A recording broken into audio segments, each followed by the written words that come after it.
Hello my dear students. So the topic that we were studying was human body, and under which what we have to study today is digestive system. So what is digestive system? System that helps us in digestion. But before that, what do you mean by digestion? The word digestion means the process in which the complex food that we eat is broken into simpler form from which energy is being taken out. There's a definition over here given. Just see the process of change of food into simpler form that can be easily absorbed by the body is called digestion. So why it is being broken into smaller form? So that it could be easily absorbed by the body. So for understanding digestive system, let us first see the diagram of digestive system. I have here made some cutouts that will assemble and form the whole digestive system. Digestive system starts with the mouth. So here's the first portion that I'm going to put over here. It's the mouth part. From the mouth, the food goes into the stomach. Okay, mouth, food pipe, and then it goes into the stomach. I'm going to explain you everything. You just first concentrate on the cutouts that I'm putting over here. Now here we have liver also, like this. Then from the stomach, food goes into small intestine. It goes into small intestine. And from small intestine, the food then goes into large intestine, from where the essential part, that is the water, is being absorbed and the rest is being removed out of the body. So this is our digestive system. You all can see. You all can see the various part of the digestive system over here. Now, some of the organs of digestive system forms alimentary canal, which starts from mouth and ends at anus. So all of this is alimentary canal, which starts from mouth, comes to food pipe, stomach, small intestine, large intestine, and then anus. From mouth to anus, we call it as an alimentary canal. We call it as an alimentary canal. I am again telling you the parts of alimentary canal, that are food pipe, stomach, small intestine, large intestine. Starts with mouth and at anus. Now these are the parts of digestive system. I am labeling it. You just see. The first one, that is this, is mouth. This is mouth. The second one, that this part, this is food pipe. This is food pipe. Then food goes into stomach. From food pipe, it goes into stomach. Okay. And this is, you all know, this is liver. This is liver. You all have studied this in class 4th very nicely. It's a kind of revision. You all know this. But let us concentrate on it. Okay, nicely. Then this one, the inner part. This one is small intestine. Is small intestine. I have made a blue line over here also. This is small intestine. Whereas this one, the pink color, is large intestine.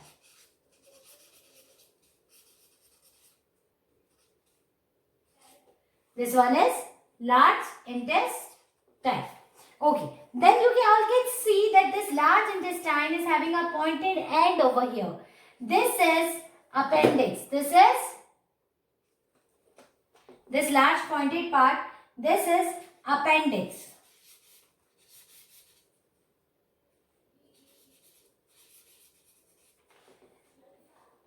small intestine, large intestine, appendix, and then this part. This part is rectum. This part is rectum. And this last part is anus. This last part is anus. So, this is the digestive system, my dear students. It starts with mouth, then food pipe, stomach, small intestine, large intestine. This is the liver from where the digestive juice comes. This is the appendix, that is the end point of small intestine from one end. And the second end, this part is called rectum, whereas this is called anus. This is called anus. So this is digestive system. Now let us understand digestion process. Let us understand digestion process. It starts with eating of food, and let us see what happened in mouth. In mouth, you all can copy this as a notes in your rough copy. It would be very helpful for you. There is a flow chart I am going to make which will explain your digestive system very easily. In mouth, now what happened in mouth? It is first chew. It is first chew. Secondly, it is mixed with saliva. It is mixed with saliva. Now what is saliva, my dear students? Saliva is a chemical. Saliva is a juice. It is a kind of a digestive juice. What is saliva? Saliva is a kind of digestive juice which contains a chemical. Now why it is mixed with juice, with this digestive juice saliva over here? There are two reasons for it. First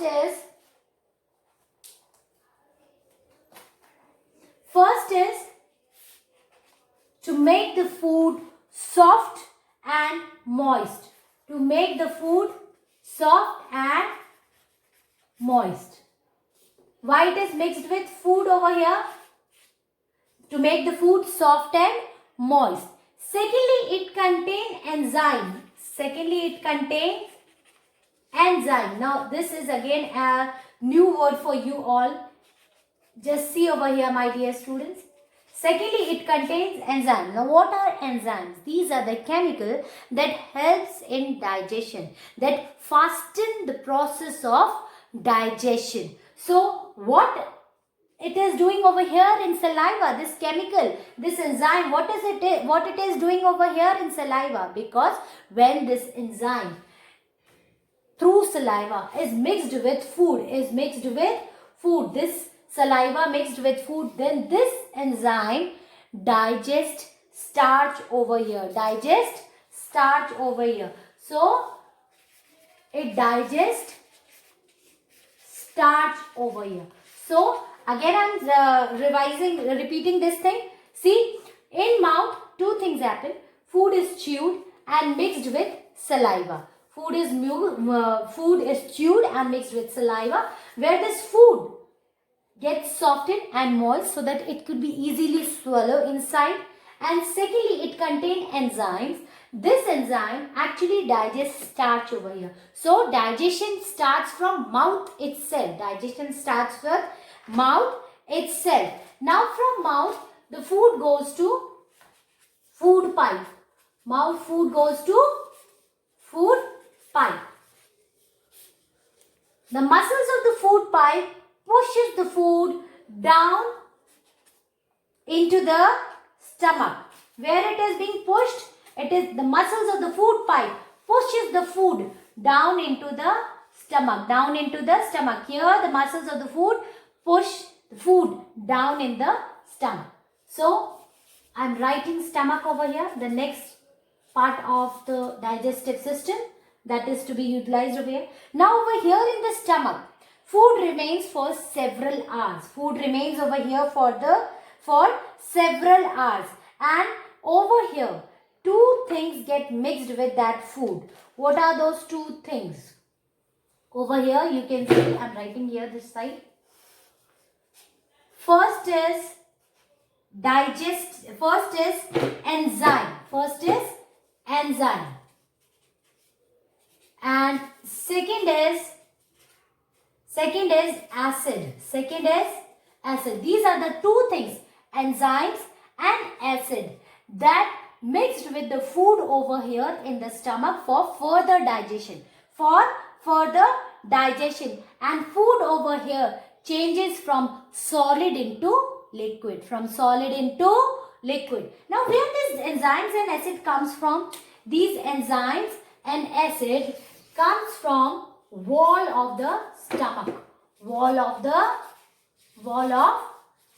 They comes from wall of stomach. They are being secreted out by the wall of the stomach, and these enzymes and acid helps in further digestion. So some digestion started over here in the mouth, and then the second digestion that happens over here is because of the enzymes and acid that has been secreted by the walls of stomach, and food over here changes from solid to liquid. And from stomach, now where the food is going from stomach, the food is further pushed to small intestine. You can see over here, food is further pushed to small intestine. Now what will happen over here in small intestine? There are no enzyme, there are no acid. There is something important over here, that is digestive juice. Over here there is one thing that is called as digestive juice. Digestive juices.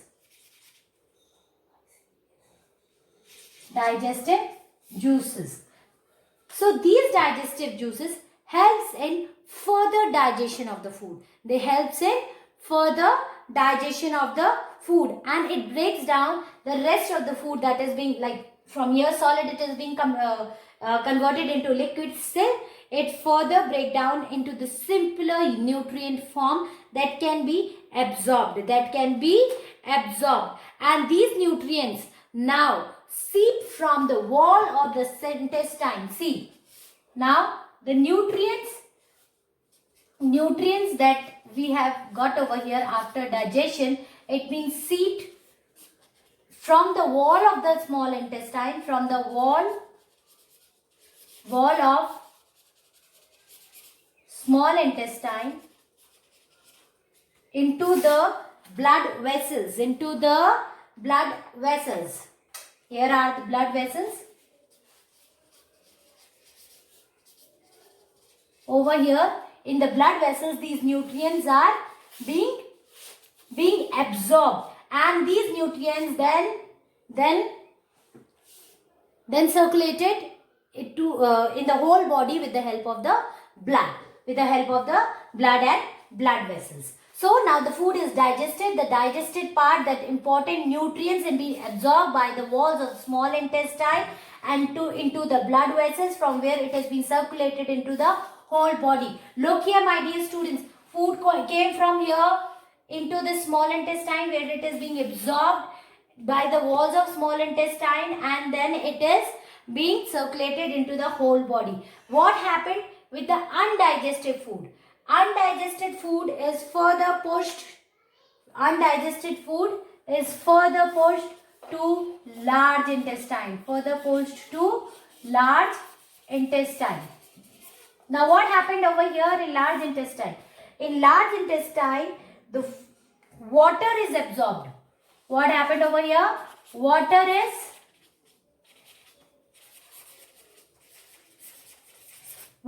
absorbed over here. In large intestine, leftover water is being absorbed, and the rest of the undigested food. What are undigested food over here? Like fibers of fruits and vegetables. Our digestive system cannot absorb these fibers of fruits and vegetables, and they are being pushed into rectum, where it is stored for few hours, and then through the anus it is thrown out.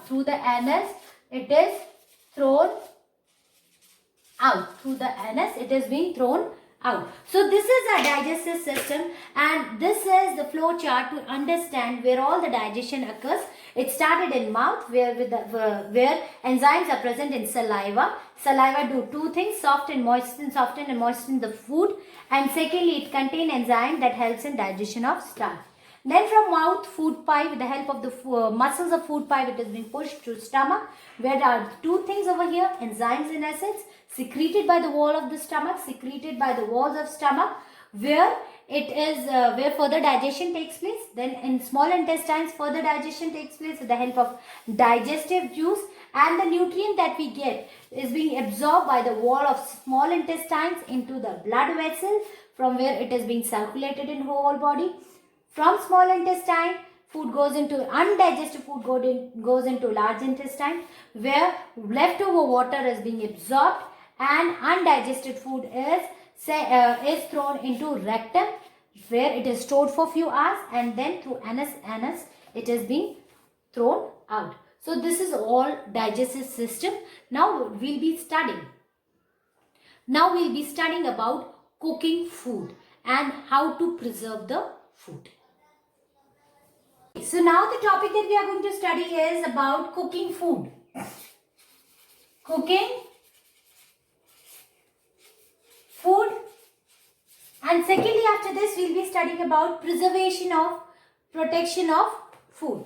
Now after digestion, my dear students, we should know about how we should have our food, how we should cook the food. As we have already studied about the various nutrients present in our food, we should now study how we should intake them. Okay, before cooking the food, we should wash the fruits and vegetables properly. We should cut them properly. Now there are various ways of cooking the food, as some of the food we eat raw and some of the food we eat in cooked form. So there are 5 ways in which we cook our food. So I am writing over here. There are 5 ways of cooking food.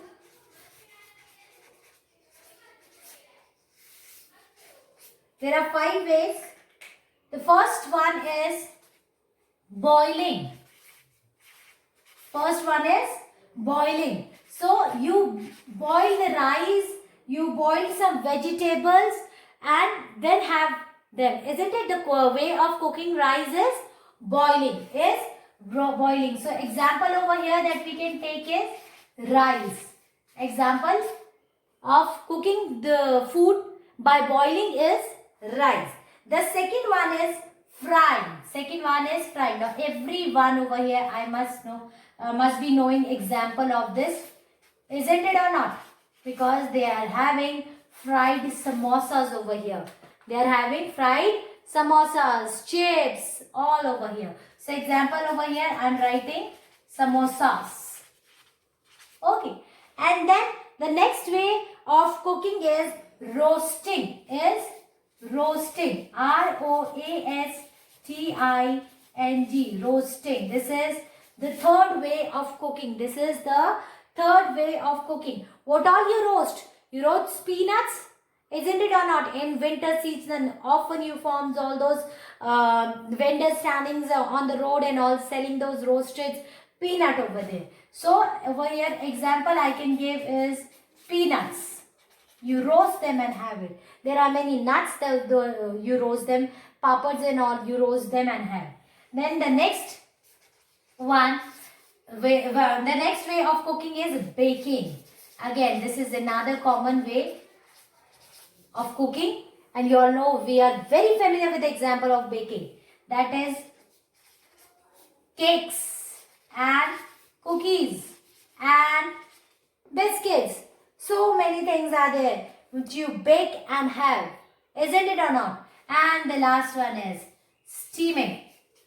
Nowadays there is a kind of a food that is very famous among the students, among the kids, among the youth, that is momos. Momos are steamed and the cooking way of momos are steaming. You steam them. Then South Indians, they make idlis. It is also cooked in the form of steaming. steaming. So these are the 5 ways of cooking: boiling, frying, roasting, baking and steaming. Boiling, we boil the rice. We fry the samosas. We roast peanuts. We bake cakes and cookies. We have so many bakeries around. And idlis and all we have by steaming them. So these were the 5 ways of cooking. Now let us study preservation. Let us study preservation of food. See students, many a time it happens that we need to store the food for later use. Maybe the cooked one or maybe the uncooked one. We need to keep them for the later use. But there are some things like, first let me write the topic, that is preservation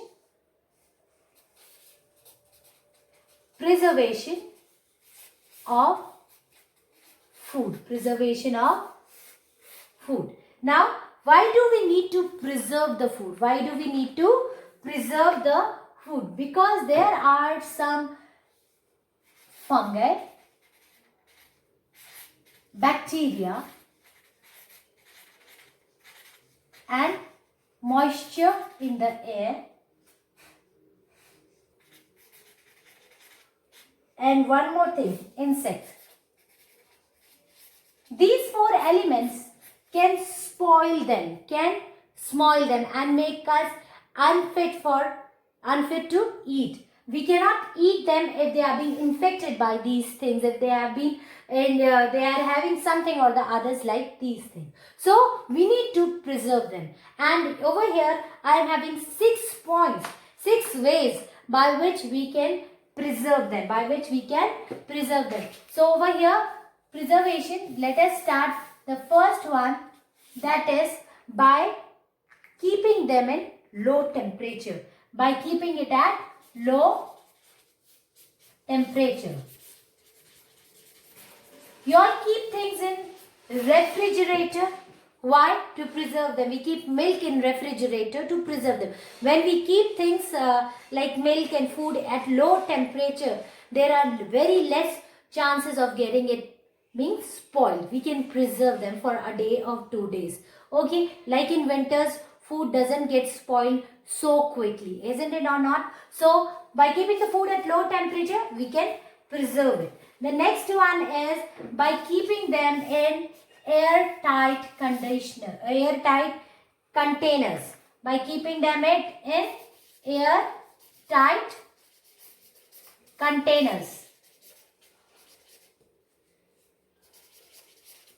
By keeping them in airtight containers so that moisture doesn't go inside. We are keeping them safe from this moisture that comes from air. But so we can keep them in airtight container and protect them from moisture. Even insects cannot go inside, and when there is no moisture, it is quite difficult for fungi and bacteria to grow over there. Okay, the third one, that is by adding salt.